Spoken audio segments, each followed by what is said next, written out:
พ่อลำบากตรากตรำทำงานหนักก็เพราะรักลูกน้อยคอยห่วงหาพ่อยอมอดบางครั้งบางเวลาด้วยหวังว่าให้ลูกยาได้อิ่มเอมพ่อยอมทนเหนื่อยยากลำบากนักเพื่อลูกรักไร้ทุกข์สุขเกษมพ่อยอมทำทุกอย่างทุกทางอย่างปรีเปรมก็เพื่อเคลมความสุขให้ลูกยาพ่อยอมทิ้งความสุขส่วนตัวพ่อยอมได้หนอเพื่อให้ลูกสุขหันษาพ่อยอมได้ทุกอย่างตลอดมาก็เพราะว่ารักลูกจริงยิ่งชีวีขอถวายความนอบน้อมแด่พระรัตนตรัยมีพระพุทธเจ้าเป็นต้นขอถวายความเคารพพระมหาเถระพระเถรานุเถระเจ้าคณะพระสังฆาธิการทั่วโลกมีพระเดชพระคุณพระธรรมเสนาบดีเจ้าคณะภาค7วัดพระธาตุดอยสุเทพเป็นต้นและขออำนวยพรแด่ท่านผู้ฟังท่านผู้ชมสาธุชนพุทธบริษัททั้งหลายวันนี้รายการธรรมทัศน์ของวัดพระธาตุดอยสุเทพออกอากาศทางสถานีวิทยุวปท2จังหวัดเชียงใหม่มีร้อยเอกจำนงปัญญาวัฒโนเป็นหัวหน้าสถานีและอาตมภาพพระครูปริยัติยานุศาสตร์เป็นผู้บรรยายเป็นประจำทุกวันเวลา 7:30 นาทีถึง 8 นาฬิกาวันนี้ก็บันทึกเสียงล่วงหน้ามา1 วันจากวัดพระธาตุดอยสุเทพแต่ว่าค่อนข้างดึกไปนิดเนื่องจากว่าขอไปคารวะดำหัวปีใหม่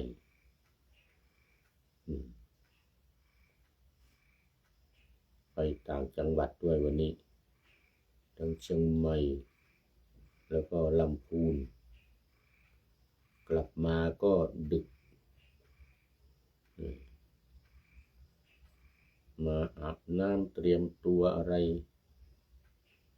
กว่าจะได้มาจัดนี่ก็ปาเข้าไป5 ทุ่มก็ FC ทั้งหลายก็คงเข้านอนกันหมดแล้วไม่เป็นไรอันนี้ก็ว่าให้ผีฟังไปก่อนในพรุ่งนี้เช้าก็เอาไปเปิดทางวิทยุให้ญาติโยมฟังกันเป็นอย่างนี้ทุกวันแต่ทุกวันมันไม่ดึกขนาดนี้ช่วง6 โมงเย็นทุ่ม2 ทุ่ม3 ทุ่มแต่นี้เข้าไป5 ทุ่ม5 ทุ่ม 10 นาทีแล้วไม่เป็นไรช่วงแรกนี่ก็ขอประชาสัมพันธ์เกี่ยวกับงานบรรพชาอุปสมบทและบวชศีลจารินีของวัดเจดีย์แม่ครัว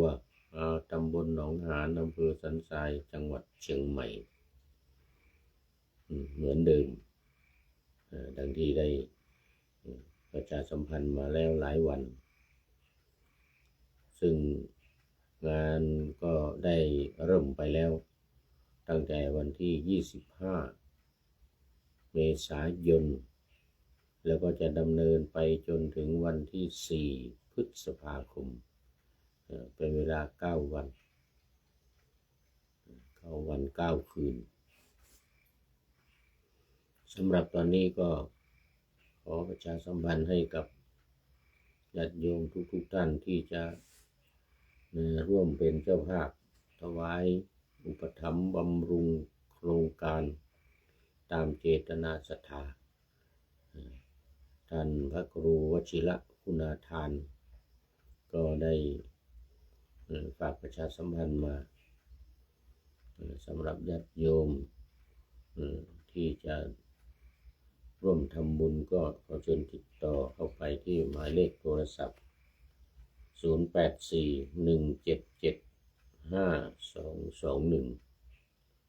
0841775221วัดเจดีย์แม่ครัว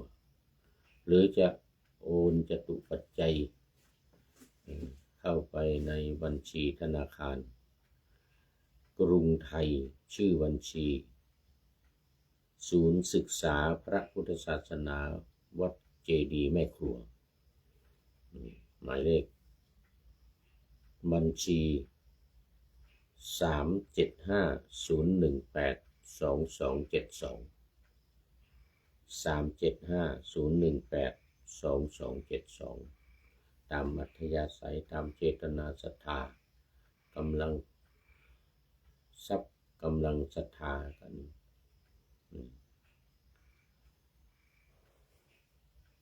แล้วก็สำหรับศิลจารินีนั้นเป็นเวลา7 วันก็คงจะถึงวันที่2 พฤษภาคมอันนี้ก็ยังเหลือเวลาอยู่อีก4-5 วันแล้วทีนี้5 วัน 6 วัน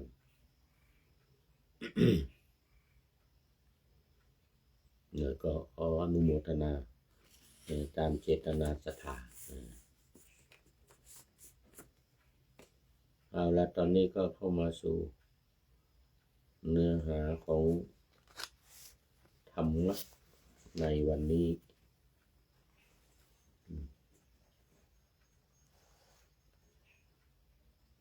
เรื่องของความ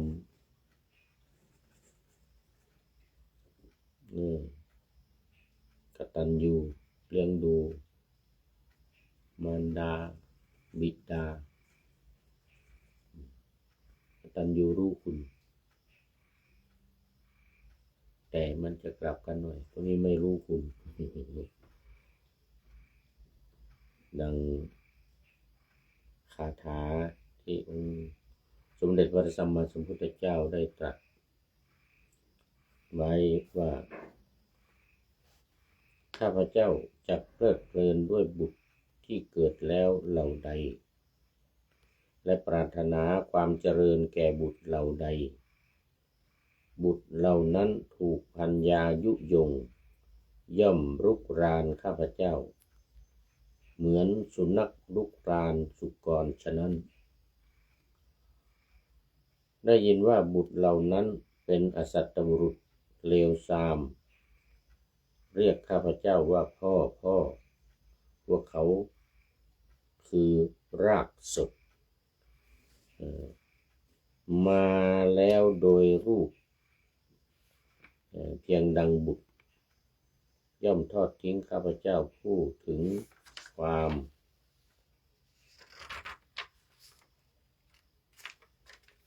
เสื่อมหรือความแก่บิดาแม่ของภาลชนเป็นคนแก่ต้องเที่ยวขอทานที่เรือนของชนเหล่าอื่นเหมือนม้าที่แก่ใช้การงานไม่ได้ถูกเขาพรากไปจากอ อาหารฉะนั้นในว่าไม้เท้าของข้าพเจ้าแลยังประเสริฐกว่าบุตรทั้งหลายไม่เชื่อฟังจะประเสริฐอะไรเพราะไม้เท้ากันโคดุก็ได้อันหนึ่งกันสุนัขดุก็ได้มีไว้ยันข้างหน้าเวลามืดก็ได้ใช้ยังลงไปในที่ลึกก็ได้เพราะอานุภาพแห่งไม้เท้าคนแก่เช่นข้าพเจ้าพลาดแล้วก็กลับยืนขึ้นได้อันนี้ก็เป็นธรรมะในเบื้องต้นเดี๋ยวตอนที่ลูกหลานพากันเลี้ยงดูกลับมาเลี้ยงดูมารดาเลี้ยงดูบิดาคือพราหมณ์เท่า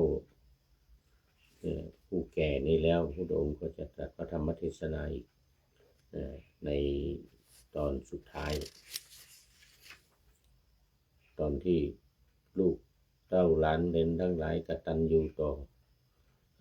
บิดาแล้วก็เลี้ยงดูบิดาถวายภัตตาหารแด่พระสงฆ์องค์เนร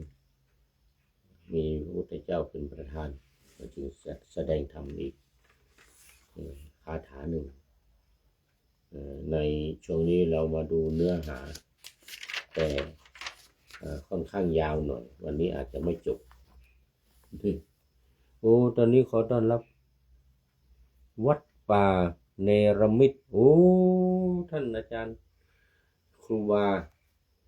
บาวัดป่าเนรมิตยังไม่นอนนะนี่5 ทุ่มกว่าแล้ว นึกว่าไม่มีใครนึกว่านอนกันไปหมดแล้วโอ้โมทนาครับผมอำเภอแม่แตงวัดป่าเนรมิตอำเภอแม่แตงขอบคุณมาก ก็เข้ามาแล้วไปเดี๋ยวพักผ่อนหลับนอนก่อนก็ได้ ตอนนี้วันนี้ก็ว่าธรรมะไปให้ญาติโยมฟังพรุ่งนี้ตอนเช้าวันพรุ่งนี้โมทนาขอบคุณมาก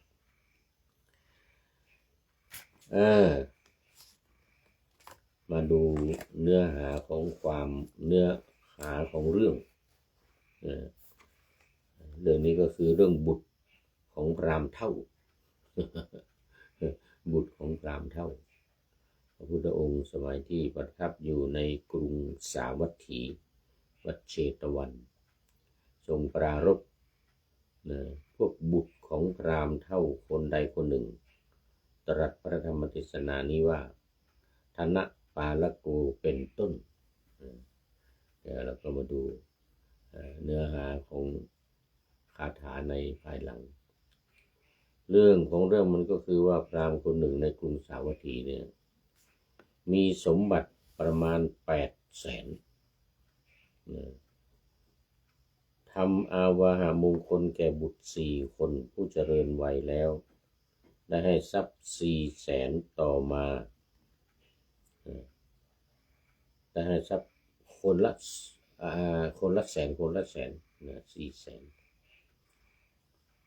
เมื่อพราหมณ์มณีของเขาทำกาลักคือภรรยาของพราหมณ์เฒ่านี้ตายไปแล้วพวกบุตรก็จึงปรึกษาพร้อมกันว่าหากพ่อของเรานี้จะนำพราหมณีคนอื่นมาใช้นำพราหมณีคนอื่นมาใช้ขอไปไม่ใช่ว่าใช้นำคือแต่งงานใหม่นะถ้าพ่อแต่งงานใหม่นำพราหมณีคนอื่นมาด้วยอำนาจแห่งบุตรทั้งหลาย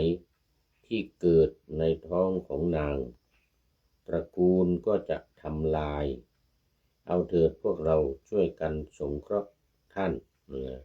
ปรึกษาเลยกันว่าเราช่วยกันสงเคราะห์พ่อไม่ต้องให้ ไม่ต้อ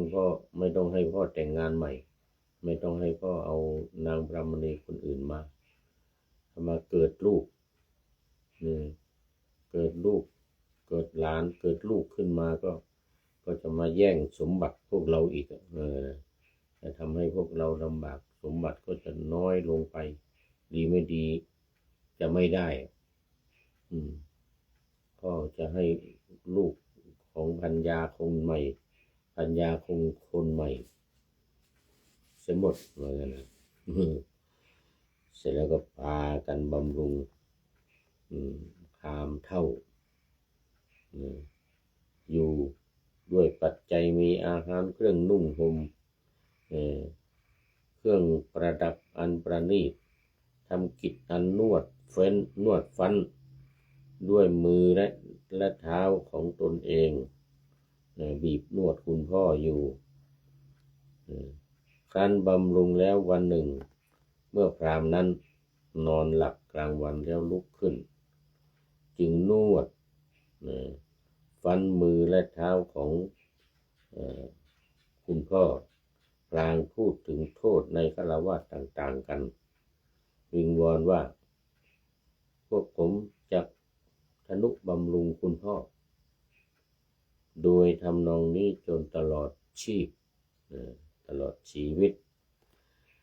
ขอคุณพ่อโปรดให้แม้ทรัพย์ที่ยังเหลือแก่พวกข้าพเจ้าเถิดพวกกระผมเถิดเพราะว่าพ่อยังมีเงินเหลืออยู่อีก400,000เหลืออีก400,000พราหมณ์ก็เห็นลูกทั้งหลายบำรุงพ่อดีดูแลทั้งข้าวปลาอาหารนวดฟันต่างๆบีบแข้งบีบขาอะไรให้อย่างดีก็จึงใจอ่อนให้ทรัพย์แก่บุตรอีกคนละ100,000ทรัพย์ที่มีอยู่400,000ให้อีกคนละ100,000แบ่งเครื่องอุปโภคบริโภคทั้งหมดให้เป็น4 ส่วนมอบให้เหลือไว้เพียงผ้านุ่งห่มของตนบุตรคนหัวปีทนุบำรุงพราหมณ์นั้นอยู่2-3 วันบำรุงได้2-3 วันต่อมา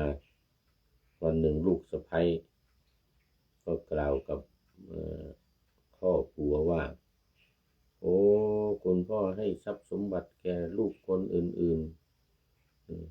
คนละ100คนละ1,000คนละ100,000ไม่ใช่หรือว่างั้นนะ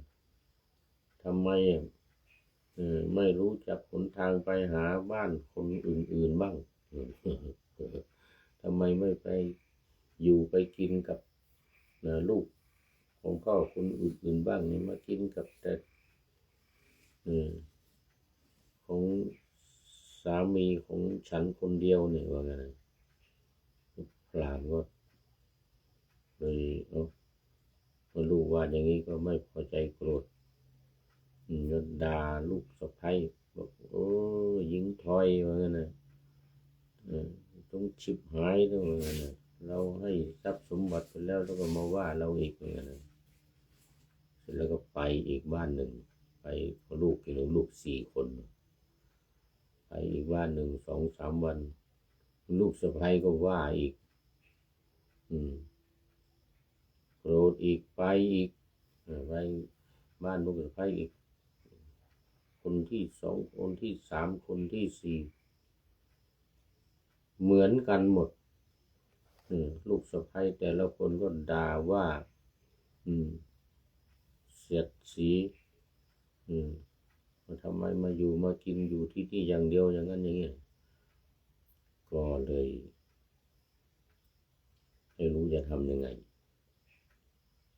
ทรัพย์สมบัติอะไรของตัวเองก็ไม่มีแล้วเอาให้ลูกไปหมดแล้วนุ่งผ้าขาวเขาเรียกว่าชีปะขาว ขอทาน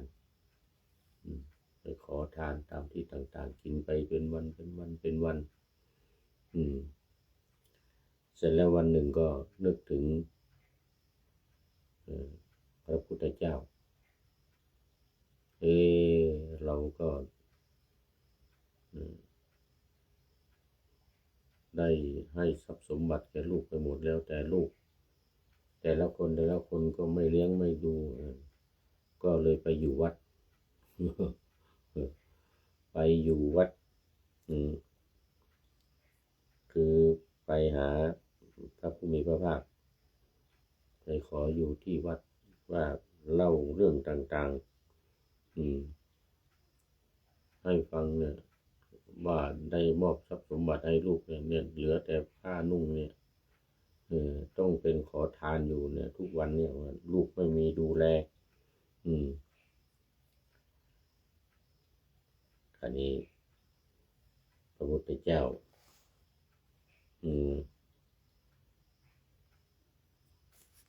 พระศาสดาก็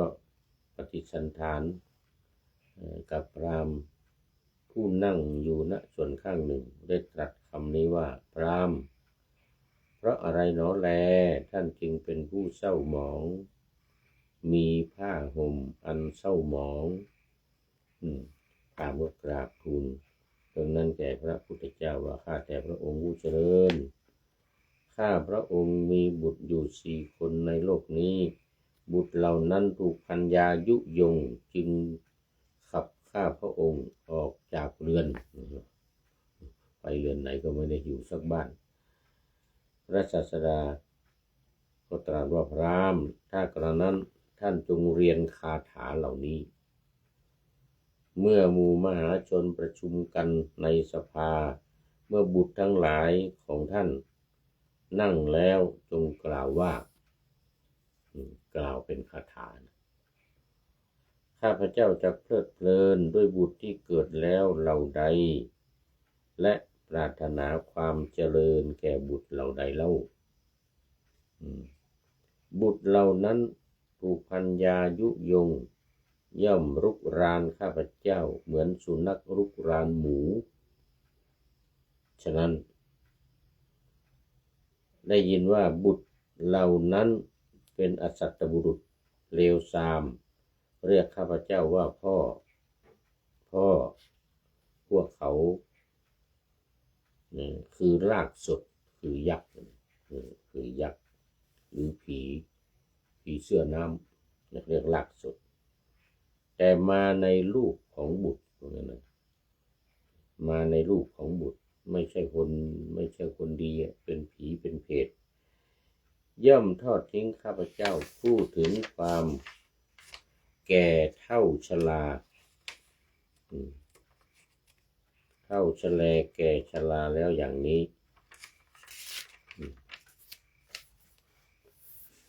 บิดาแม่ของภาลชนคือคนพาลเป็นคนแก่ต้องเที่ยวขอทานที่เรือนของชนเหล่าอื่นเหมือนม้าที่แก่ใช้การงานไม่ได้ถูกเขาพรากไปจากอาหารฉะนั้นในว่าไม้เท้าของข้าพเจ้าแลยังประเสริฐกว่าบุตรทั้งหลายไม่เชื่อฟังจะประเสริฐอย่างไรไม้เท้ากันโคดุก็ได้กันสุนัขดุก็ได้มีไว้ยันข้างหน้าเวลาอยู่ในที่มืดที่ขรุขระก็ได้ยังลงไปในที่ลุ่มลึกในน้ำหรือในบกก็ตามที่มันเป็นที่ต่ำก็ได้เพราะอานุภาพแห่งไม้เท้าคนแก่เช่นข้าพเจ้าคลาดแล้วก็กลับยืนขึ้นได้อีกลูกเต้าที่อกตัญญูจะสู้ไม้เท้าของข้าพเจ้าได้อย่างไรเป็นคาถาพูดให้ลูกหลานเวลาลูกหลานมาก็พูดคาถานี้เวลาอยู่ในที่ประชุมอยู่ในที่ชุมชนทั้งหลายก็พูดอย่างนี้ประจานต่อหน้าคนทั้งหลายประจานไปต่อหน้าคนทั้งหลาย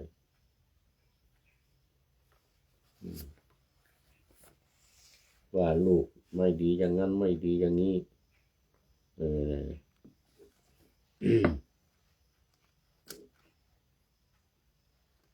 นี่ก็พอจบคาถาจบคาถาที่พระองค์ให้ท่องให้ว่านี้แล้วเนี่ยพราหมณ์ก็บรรลุธรรมเป็นโสดาบันอันนี้ลูกหลานได้ข่าวได้ทราบว่าพ่อของตนไปอยู่กับพระพุทธเจ้าแสดงธรรมเป็นโสดาบันก็จึงคิดกันว่าพวกเราเนี่ย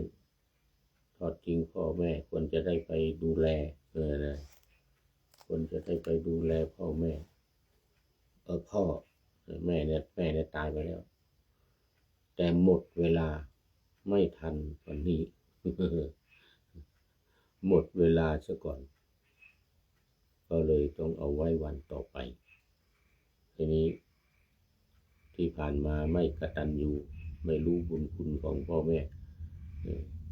เดี๋ยวคราวต่อไปเดี๋ยววันต่อไปเราจะได้มาต่ออันนี้จะเลี้ยงดูพ่อแม่แล้วก็นี่รู้สึกสำนึกขึ้นมาได้เพราะได้ยินคาถาที่พระพุทธองค์ให้พราหมณ์เป็นคนว่าต่อหน้าสาธารณะในที่สภาในที่ชุมชนทั้งหลายต่อหน้าลูกแล้ววันนี้หมดเวลาท่าน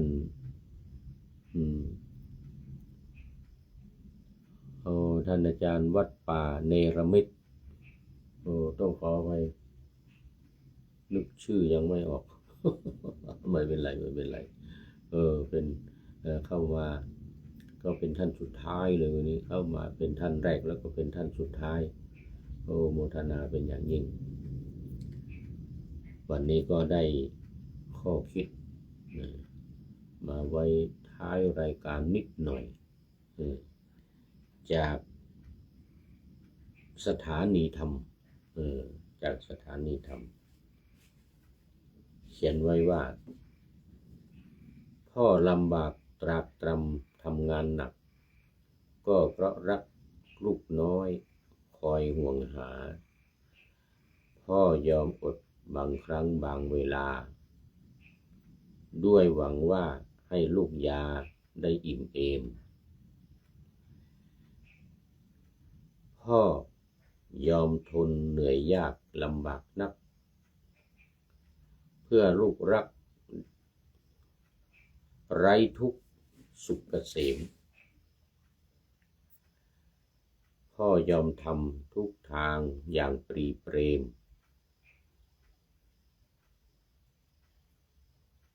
ก็เพื่อเคลมความสุขให้ลูกอยากพ่อยอมทิ้งความสุขส่วนตัวพ่อยอมได้หนอเพื่อให้ลูกสุขหันษาพ่อยอมได้ทุกอย่างตลอดมาก็เพราะว่ารักลูกจริงยิ่งชีวิตเหมือนกับพราหมณ์เท่าไม่ใช่ว่ารักมีเงินทำงานมาจำนวนมากมายแล้วไม่พอยังเอาทรัพย์สมบัติทั้งหลายนี่ให้ลูกอีกแบ่งให้ลูกไปหมดเลยจนตัวเองหมดเนื้อหมดตัวไม่มีเหลืออะไรเดี๋ยวต่อไปเราจะมาดูว่าลูกหลานจะลูกเมื่อได้ยินได้ฟังคาถานี้แล้วนี่จะทำยังไงวันนี้ก็ขอบคุณสถานีธรรมเป็นอย่างยิ่งขอนำรายการธรรมะทัดไปก่อนแล้วจะย้อนมาใหม่ในวันหลัง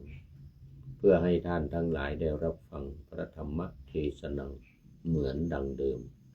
เป็นธรรมะในพระไตรปิฎก3ธรรมบทอันงดงามบรรยายเสริมอธิบายใจความเหมาะมาต่อเติมยกนิทานดั้งเดิมเสริมบทธรรมขอทุกท่านสุขกายสบายใจปรารถนาสิ่งใดอันเลิศล้ำจงเพิ่มพูนตามบุญงามและตามกรรมที่ได้บำเพ็ญไว้ทุกประการขอเจริญพร